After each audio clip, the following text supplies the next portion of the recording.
أعوذ بالله السميع العليم من الشيطان الرجيم. بسم الله الرحمن الرحيم.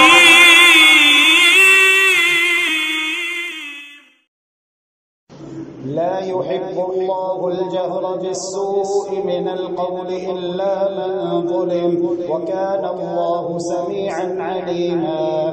إن تبدوا خيرا أو تخفوه أو تعفوا عن سوء فإن الله كان عفوا قديرا.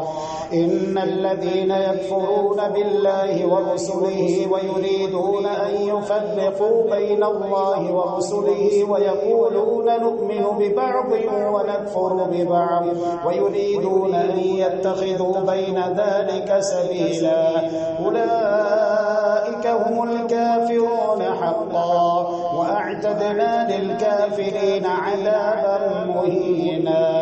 والذين آمنوا بالله ورسله ولم يفرقوا بين أحد منهم أولئك سوف يؤتيهم أجورهم، وكان الله غفورا رحيما. يسألك أهل الكتاب أن تنزل عليهم كتابا من السماء، فقد سألوا موسى أكبر من ذلك فقالوا أرنا الله جهرة فأخذتهم الصاعقة بظلمهم، ثم اتخذوا العجل من بعد ما جاءتهم البينات فعفونا عن ذلك وآتينا موسى سلطانا مبينا. ورفعنا فوقهم الطور بميثاقهم وقلنا لهم ادخلوا الباب سجدا وقلنا لهم لا تعدوا في السبت وأخذنا منهم ميثاقا غليظا. فبما نقضهم ميثاقهم وكفرهم بآيات الله وقتلهم الأنبياء بغير حق وقولهم قلوبنا غلف بل طبع الله عليها بكفرهم فلا يؤمنون إلا قليلا. وبكفرهم وقولهم على مريم بهتانا عظيما، وقولهم إنا قتلنا المسيح عيسى ابن مريم رسول الله وما قتلوه وما صلبوه ولكن شبه لهم وإن الذين اختلفوا فيه لفي شك منه ما لهم به من علم إلا اتباع الظن وما قتلوه يقينا بل رفعه الله إليه وكان الله عزيزا حكيما. وإن من أهل الكتاب إلا ليؤمنن به قبل موته ويوم القيامة يكون عليهم شهيدا.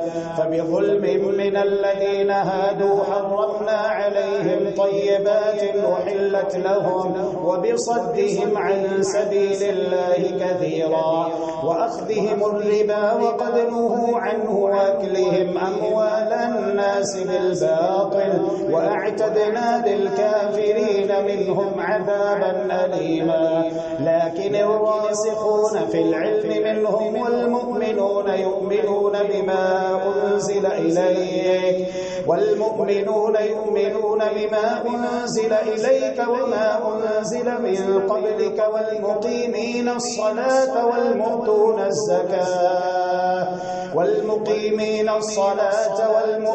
الزكاة والمؤمنون بالله واليوم الآخر أولئك سنؤتيهم أجرا عظيما. إنا أوحينا إليك إليك كما أوحينا إلى نوح والنبيين من بعده وأوحينا إلى إبراهيم وإسماعيل وإسحاق ويعقوب والأسباط وعيسى وأيوب ويونس وهارون وسليمان وآتينا داود زبورا ورسلا قد قصصناهم عليك من قبل ورسلا لم نقصصهم عليك وكلم الله موسى تكليما رسلا مبشرين ومنذرين لئلا يكون للناس على الله حجة بعد الرسل وكان الله عزيزا حكيما لكن الله يشهد بما أنزل إليك أنزله بعلمه والملائكة يشهدون وكفى بالله شهيدا إن الذين كفروا وصدوا عن سبيل الله قد ضلوا ضلالا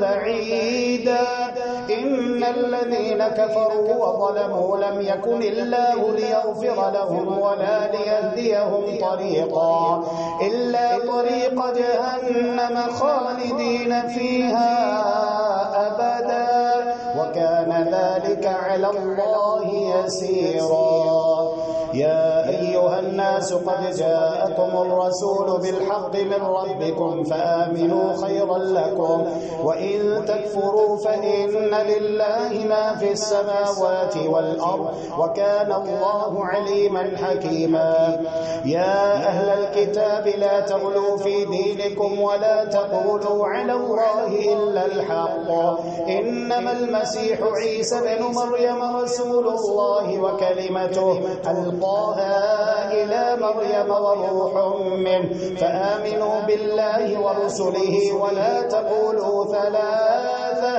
انتهوا خيرا لكم إنما الله إله واحد سبحانه أن يكون له ولد له ما في السماوات وما في الأرض وكفى بالله وكيلا لن يستنكف المسيح أن يكون عبدا لله ولا الملائكة المقربون ومن يستنكف عن عبادته ويستكبر فسيحشرهم إليه جميعا فأما الذين آمنوا وعملوا الصالحات فيوفيهم أجورهم ويزيدهم من فضله وأما الذين استنكفوا واستكبروا فيعذبهم عذابا أليما ولا يجدون لهم من دون الله وليا ولا نصيرا يا أيها الناس قد جاءكم برهان من ربكم وأنزلنا إليكم نورا مبينا فأما الذين آمنوا بالله واعتصموا به فسيدخلهم في رحمة منه وفضل ويهديهم إليه صراطا مستقيما يستفتونك قل الله يفتيكم في الكلالة إن امرؤ هلك ليس له ولد وله أخت فلها نصف ما ترك وهو يرثها إن لم يكن لها ولد فإن كانت اثنتين فلهما الثلثان مما ترك وإن كانوا إخوة رجالا ونساء فللذكر مثل حظ الأنثيين يبين الله لكم أن تضلوا والله بكل شيء عليم يا أيها الذين آمنوا أوفوا بالعقود أحلت لكم بهيمة الأنعام إلا ما يتلى عليكم غير محل الصيد وأنتم حرم إن الله يحكم ما يريد يا أيها الذين آمنوا لا تحلوا شعائر الله ولا الشهر الحرام ولا الهدي ولا القلائد ولا آمين البيت الحرام يبتغون فضلا من ربهم ورضوانا وإذا حللتم فاصطادوا ولا يجرمنكم شنآن قوم أن صدوكم عن المسجد الحرام أن تعتدوا وتعاونوا على البر والتقوى ولا تعاونوا على الإثم والعدوان واتقوا الله إن الله شديد العقاب. حرمت عليكم الميتة والدم ولحم الخنزير وما أهل لغير الله به والمنخنقة والموقوذة والمتردية والنطيحة وما أكل السبع إلا ما ذكيتم وما ذبح على النصب وأن تستقسموا بالأزلام ذلكم فسق. اليوم يئس الذين كفروا من دينكم فلا تخشوهم واخشون. اليوم أكملت لكم دينكم وأتممت عليكم نعمتي ورضيت لكم الإسلام دينا. فمن اضطر في مخمصة غير متجانف لإثم فإن الله غفور رحيم. يسألونك ماذا أحل لهم قل أحل لكم الطيبات وما علمتم من الجوارح مكلبين تعلمونهن مما علمكم الله فكلوا مما أمسكن عليكم واذكروا اسم الله عليه واتقوا الله إن الله سريع الحساب. اليوم أحل لكم الطيبات وطعام الذين أوتوا الكتاب حل لكم وطعامكم حل لهم والمحصنات من المؤمنات والمحصنات من الذين أوتوا الكتاب من قبلكم إذا آتيتموهن أجورهن محصنين غير مسافحين ولا متخذي أخدان. ومن يكفر بالإيمان فقد حبط عمله وهو في الآخرة من الخاسرين. يا أيها الذين آمنوا إذا قمتم إلى الصلاة فاغسلوا وجوهكم وأيديكم إلى المرافق وامسحوا برؤوسكم وأرجلكم إلى الكعبين وإن كنتم جنبا فاطهروا وإن كنتم مرضى أو على سفر أو جاء أحد منكم من الغائط أو لامستم النساء فلم تجدوا ماء فتيمموا صعيدا طيبا فامسحوا بوجوهكم وأيديكم منه ما يريد الله ليجعل عليكم من حرج ولكن يريد ليطهركم وليتم نعمته عليكم لعلكم تشكرون. واذكروا نعمة الله عليكم وميثاقه الذي واثقكم به إذ قلتم سمعنا وأطعنا واتقوا الله إن الله عليم بذات الصدور. يا أيها الذين آمنوا كونوا قوامين لله شهداء بالقسط ولا يجرمنكم شنآن قوم على ألا تعدلوا اعدلوا هو أقرب للتقوى واتقوا الله إن الله خبير بما تعملون. وعد الله الذين آمنوا وعملوا الصالحات لهم مغفرة وأجر عظيم والذين كفروا وكذبوا بآياتنا أولئك أصحاب الجحيم. يا أيها الذين آمنوا اذكروا نعمة الله عليكم إذ هم قوم أن يبسطوا إليكم أيديهم فكف أيديهم عنكم واتقوا الله وعلى الله فليتوكل المؤمنون. ولقد أخذ الله ميثاق بني إسرائيل وبعثنا منهم 12 نقيبا وقال الله إني معكم لئن أقمتم الصلاة وآتيتم الزكاة وآمنتم برسلي وعزرتموهم وأقرضتم الله قرضا حسنا لأكفرن عنكم سيئاتكم ولأدخلنكم جنات تجري من تحتها الأنهار فمن كفر بعد ذلك منكم فقد ضل سواء السبيل. فبما نقضهم ميثاقهم لعناهم وجعلنا قلوبهم قاسية يحرفون الكلم عن مواضعه ونسوا حظا مما ذكروا به ولا تزال تطلع على خائنة منهم إلا قليلا منهم فاعف عنهم واصفح إن الله يحب المحسنين. ومن الذين قالوا إنا نصارى أخذنا ميثاقهم فنسوا حظا مما ذكروا به فأغرينا بينهم العداوة والبغضاء إلى يوم القيامة وسوف ينبئهم الله بما كانوا يصنعون. يا أهل الكتاب قد جاءكم رسولنا يبين لكم كثيرا مما كنتم تخفون من الكتاب ويعفو عن كثير. قد جاءكم من الله نور وكتاب مبين يهدي به الله من اتبع رضوانه سبل السلام ويخرجهم من الظلمات إلى النور بإذنه ويهديهم إلى صراط مستقيم.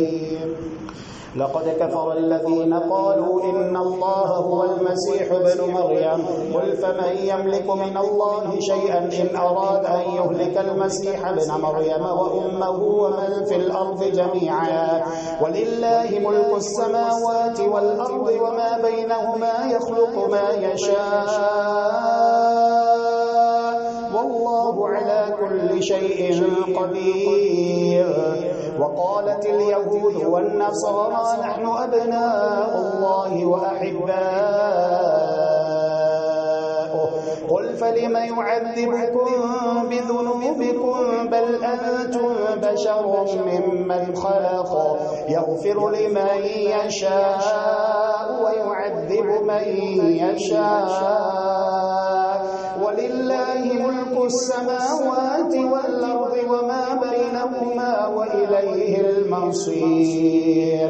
يا أهل الكتاب قد جاءكم رسولنا يبين لكم على فترة من الرسل أن تقولوا ما جاءنا من بشير ولا نذير فقد جاءكم بشير ونذير والله على كل شيء قدير.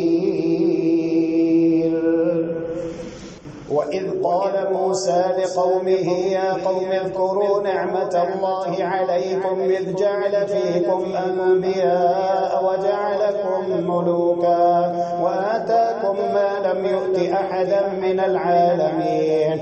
يا قوم ادخلوا الأرض المقدسة التي كتب الله لكم ولا ترتدوا على أدباركم فتنقلبوا خاسرين. قالوا يا موسى إن فيها قوما جبارين وإنا لن ندخلها حتى يخرجوا منها فإن يخرجوا منها فإنا داخلون. قال رجلان من الذين يخافون أنعم الله عليهم ادخلوا عليهم الباب فإذا دخلتموه فإنكم غالبون وعلى الله فتوكلوا إن كنتم مؤمنين. قالوا يا موسى إنا لن ندخلها أبدا ما داموا فيها فاذهب أنت وربك فقاتلا إنا هنا قاعدون. قال رب إني لا أملك إلا نفسي وأخي فافرق بيننا وبين القوم الفاسقين. قال فإنها محرمة عليهم 40 سنة يتيهون في الأرض فلا تأس على القوم الفاسقين.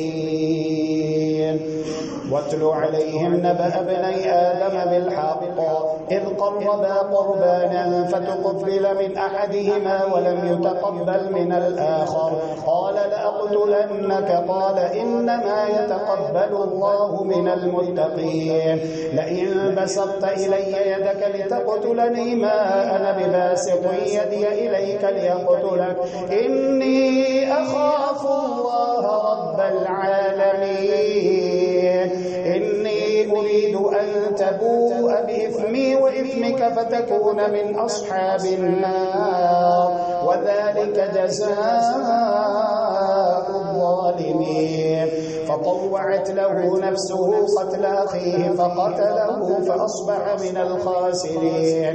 فبعث الله غرابا يبحث في الأرض ليريه كيف يواري سوءة أخيه قال يا ويلتى أعجزت أن أكون مثل هذا الغراب فأواري سوءة أخيه فأصبح من النادمين. من أجل ذلك كتبنا على بني إسرائيل أنه من قتل نفسا بغير نفس أو فساد في الأرض فكأنما قتل الناس جميعا ومن أحياها فكأنما أحيا الناس جميعا. ولقد جاءتهم رسلنا بالبينات ثم إن كثيرا منهم بعد ذلك في الأرض لمسرفون.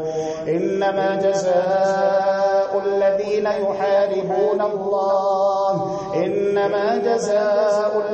يحاربون الله ورسوله ويسعون في الأرض فسادا أن يقتلوا أو يصلبوا أو تقطع أيديهم وأرجلهم من خلاف أو ينفوا من الأرض ذلك لهم خزي في الدنيا ولهم في الآخرة عذاب عظيم. إلا الذين تابوا من قبل أن تقدروا عليهم فاعلموا أن الله غفور رحيم. يا أيها الذين آمنوا اتقوا الله وابتغوا إليه الوسيلة وجاهدوا في سبيله لعلكم تفلحون. إن الذين كفروا لو أن لهم ما في الأرض جميعا ومثله معه ليفتدوا به من عذاب يوم القيامة ما تقبل منهم ولهم عذاب أليم.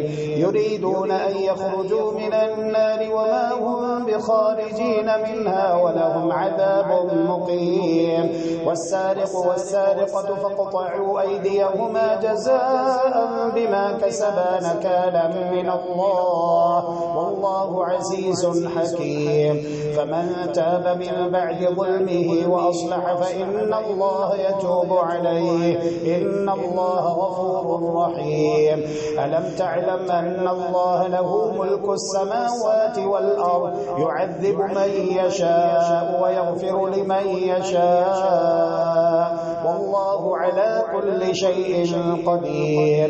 يا أيها الرسول لا يحزنك الذين يسارعون في الكفر من الذين قالوا آمنا بأفواههم ولم تؤمن قلوبهم ومن الذين هادوا سماعون للكذب سماعون لقوم آخرين لم يأتوا يحرفون الكلم من بعد مواضعه يقولون إن أوتيتم هذا فخذوه وإن لم تؤتوه فاحذروا ومن يرد الله فتنته فلن تملك له من الله شيئا.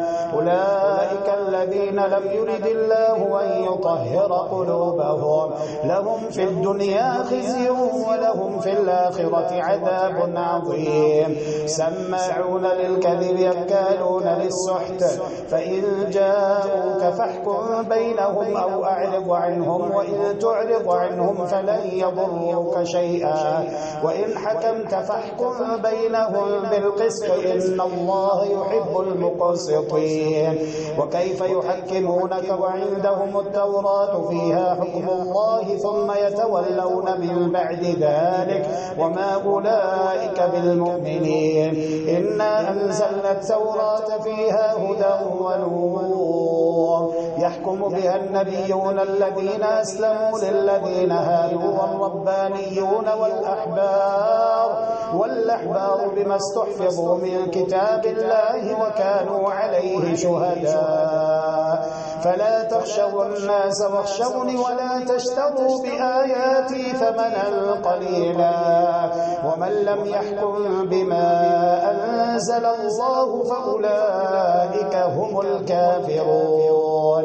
وكتبنا عليهم فيها أن النفس بالنفس والعين بالعين والأنف بالأنف والأذن بالأذن والسن بالسن والجروح قصاص، فمن تصدق به فهو كفارة له، ومن لم يحكم بما أنزل الله فأولئك هم الظالمون. وقفينا على آثارهم بعيسى بن مريم مصدقا لما بين يديه من التوراة، وآتيناه الإنجيل فيه هدى ونور، ومصدقا لما بين يديه من التوراة وهدى وموعظة للمتقين. وليحكم أهل الإنجيل بما أنزل الله فيه، ومن لم يحكم بما أنزل الله فأولئك هم الفاسقون. وأنزلنا إليك الكتاب بالحق مصدقا لما بين يديه من الكتاب ومهيمنا عليه، فاحكم بينهم بما أنزل الله ولا تتبع أهواءهم عما جاءك من الحق، لكل جعلنا منكم شرعة ومنهاجا، ولو شاء الله لجعلكم أمة واحدة ولكن ليبلوكم فيما آتاكم فاستبقوا الخيرات، إلى الله مرجعكم جميعا فينبئكم بما كنتم فيه تختلفون. وأن احكم بينهم بما أنزل الله ولا تتبع أهواءهم، واحذرهم أن يفتنوك عن بعض ما أنزل الله إليك، فإن تولوا فاعلم أنما يريد الله أن يصيبهم ببعض ذنوبهم وإن كثيرا من الناس لفاسقون. أفحكم الجاهلية يبغون ومن أحسن من الله حكما لقوم يوقنون. يا أيها الذين آمنوا لا تتخذوا اليهود والنصارى أولياء بعضهم أولياء بعض ومن يتولهم منكم فإنه منهم، إن الله لا يهدي القوم الظالمين. فترى الذين في قلوبهم مرض يسارعون فيهم يقولون نخشى أن تصيبنا دائرة، فعسى الله أن يأتي بالفتح أو أمر من عنده فيصبحوا على ما أصروا في أنفسهم نادمين. ويقول الذين آمنوا أهؤلاء الذين أقسموا بالله جهد أيمانهم إنهم لمعكم حبطت أعمالهم فأصبحوا خاسرين. يا أيها الذين آمنوا من يرتد منكم عن دينه فسوف يأتي الله بقوم يحبهم ويحبونه أذلة على المؤمنين أعزة على الكافرين يجاهدون في سبيل الله ولا يخافون لومة لائم، ذلك فضل الله يؤتيه من يشاء والله واسع عليم. إنما وليكم الله ورسوله والذين آمنوا الذين يقيمون الصلاة ويؤتون الزكاة وهم راكعون. ومن يتول الله ورسوله والذين آمنوا فإن حزب الله هم الغالبون. يا أيها الذين آمنوا لا تتخذوا الذين اتخذوا دينكم هزوا ولعبا من الذين أوتوا الكتاب من قبلكم والكفار أولياء واتقوا الله إن كنتم مؤمنين. وإذا ناديتم إلى الصلاة اتخذوها هزوا ولعبا ذلك بأنهم قوم لا يعقلون. قل يا أهل الكتاب هل تنقمون منا إلا أن آمنا بالله وما أنزل إلينا وما أنزل من قبل وأن أكثركم فاسقون.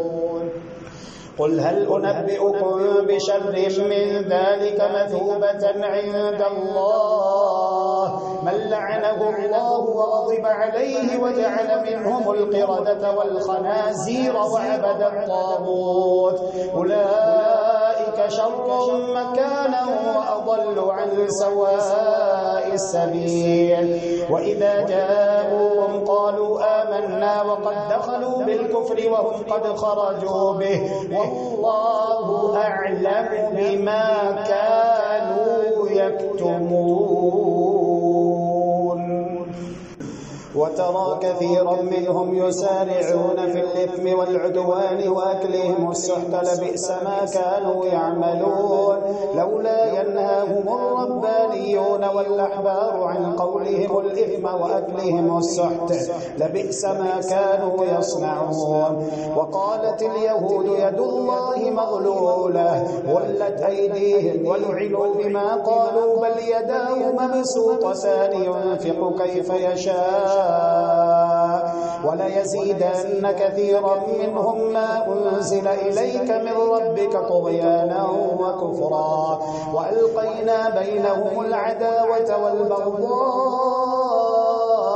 إلى يوم القيامة كلما أوقدوا نارا للحرب أطفأها الله ويسعون في الأرض فسادا والله لا يحب المفسدين. ولو أن أهل الكتاب آمنوا واتقوا لكفرنا عنهم سيئاتهم ولأدخلناهم جنات النعيم ولو أنهم أقاموا التوراة والإنجيل وما أنزل إليهم من ربهم لأكلوا من فوقهم ومن تحت أرجلهم منهم أمة مقتصدة وكثير منهم ساء ما يعملون. يا أيها الرسول بلغ ما أنزل إليك من ربك وإن لم تفعل فما بلغت رسالته والله يعصمك من الناس إن الله لا يهدي القوم الكافرين. قل يا أهل الكتاب لستم على شيء حتى تقيموا التوراة والإنجيل وما أنزل إليكم من ربكم وليزيدن كثيرا منهم ما أنزل إليك من ربك طغيانا وكفرا فلا تأس على القوم الكافرين. إن الذين آمنوا والذين هادوا والصابئون والنصارى من آمن بالله واليوم الآخر وعمل صالحا فلا خوف عليهم ولا هم يحزنون. لقد أخذنا ميثاق بني إسرائيل وأرسلنا إليهم رسلا كلما جاءهم رسول بما لا تهوى أنفسهم فريقا كذبوا وفريقا يقتلون وحسبوا ألا تكون فتنة فعموا وصموا ثم تاب الله عليهم ثم عموا وصموا كثير منهم والله بصير بما يعملون. لقد كفر الذين قالوا إن الله هو المسيح ابن مريم وقال المسيح يا بني إسرائيل اعبدوا الله ربي وربكم إنه من يشرك بالله فقد حرم الله عليه الجنة ومأواه النار وما للظالمين من أنصار. لقد كفر الذين قالوا إن الله ثالث ثلاثة وما من إله إلا إله واحد وإن لم ينتهوا عما يقولون ليمسن الذين كفروا منهم عذاب أليم. أفلا يتوبون إلى الله ويستغفرونه والله غفور رحيم. ما المسيح ابن مريم إلا رسول قد خلت من قبله الرسل وأمه صديقة كانا يأكلان الطعام انظر كيف نبين لهم الآيات ثم انظر أنا يؤفكون قل أتعبدون من دون الله ما لا يملك لكم ضرا ولا نفعا والله هو السميع العليم قل يا أهل الكتاب لا تغلوا في دينكم غير الحق ولا تتبعوا أهواء قوم قد ضلوا من قبل وأضلوا